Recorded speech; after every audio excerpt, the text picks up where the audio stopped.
ladies and gentlemen. Then again from AppNerd. I know I said yesterday a lot about website design.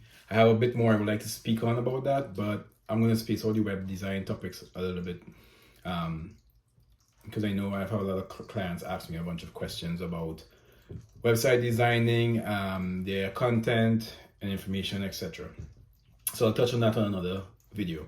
However, in this video, today, as I mentioned, I would like to speak about graphic design and logo design, do's and don'ts, the formats, the copyright details, and of course, marketing materials, right? So today I'll start off with logos. I know a lot of companies start off, their first item when they start a new company is to get a logo. Obviously, because that's how you recognize your business, to recognize your brand, and you market based on that logo. People see your logo, they remember you, they know it's you. And the thing about it is that most customers have an idea and they have the logo, but they don't quite understand how the logo works, where it should work, and what type of logo should be used.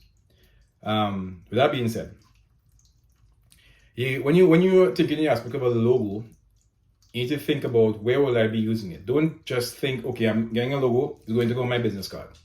So I can design any logo that can print on a business card. It doesn't actually work like that. You have to think in the sense of, okay, if you're going to do a website, would the logo look good on your website? If you're going to do apparel, if you're going to do, for instance, embroidered apparel, how hard is it going to be to get those stitches done? If you're doing, so for example, with embroidered apparel, they tend to ask for the text in the logo to at least be 1/4 of an inch in height. That's another example. So it's something that that should be considered when you're thinking about getting a logo design. Most logos, for example, it's only good to have 3 different colors in your logos and as little gradient on colors as possible for printing reasons, on marketing materials, for your different apparels, and for your website as well. And another point also is, when you get your logo design, you should always deal with a company that is very detailed in what they're providing with you. Because when you design a logo, one main thing that you should always get from the logo designer is a branding and logo detail sheet. Now, this basically gives you the different formats that your logo are in, gives you the hex codes for your colors that are being used in your logo, as well as the different font names. Because, for example, you take this from a logo designer, and you have somebody doing your apparel for you or printing some marketing materials. This is a very important and useful document to hand over to your printers, so they will know exactly what fonts or what colors that they should use, so that the consistency of your brand sticks. Because they don't want that your apparel colors are different to your website colors or your business card colors. So it's a very important document to make sure and get from your logo designer. Also have that as well. You should also have different versions of your logos when you are getting design. You should ask them for a logo that could work on a dark background. So for instance, your font might be in black, but if you're using it in a dark background, you might need the font to be in white.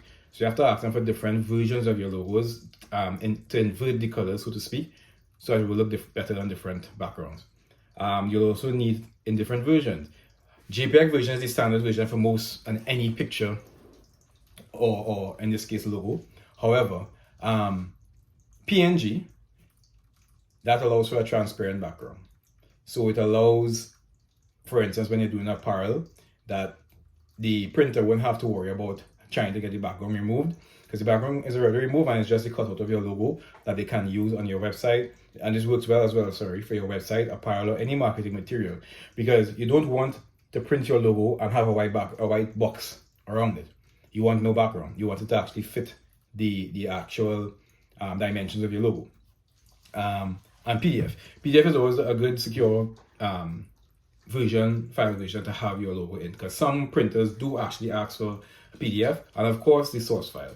It could be AI, it could be PSD, which is Adobe Illustrator or Photoshop, whichever source file works. It's also good to have that. So in the future, if you're ever really, looking into adding on, say, a 5-year anniversary stamp to your logo, you already have the source file to work with. Also have that, and once again, yes, I am reading my points. It's important to, this has to do with your logo and marketing. It is important to use your own style and images. So to ensure that, in the future that you're not held accountable by anyone for using their design or their photos, etc., etc. I tend to use Adobe stock photos for most of my marketing material design, graphic design, or even logos sometimes when a customer wants a symbol or a picture in a logo. I also use Pexels, Pexels is another site that you can check out. It's very useful. They have a lot of great stock photos and it's free, copyright free as well. You could just donate to the supplier or tell them thank you if you want. There's also Shutterstock, which is paid, Vector Stock, which is also paid. You pay for a subscription annual, monthly, and you get to use actual non-copyrighted pictures, photos, symbols, etc. And there's also another one I think called Splash Stock. That one is also free. But Pexels and Adobe Photoshop you have to pay for, but they normally have, in my experience, they have a lot of beautiful and high definition images that you can use, and you wouldn't have to worry about any copyright issues. So yeah, that's basically the topic for today. As I said before, I want to keep these videos shorter than my first one. If you have any questions, feel free to contact us via email, phone, check out our website. And if you want any of our services, also contact us. But as I said, I'm just trying to provide some information for all the small businesses out there, all the startups. So everyone, have a great weekend. I know it's a bit rainy here. Hopefully wherever you are, it's not raining. So yeah, have a good one.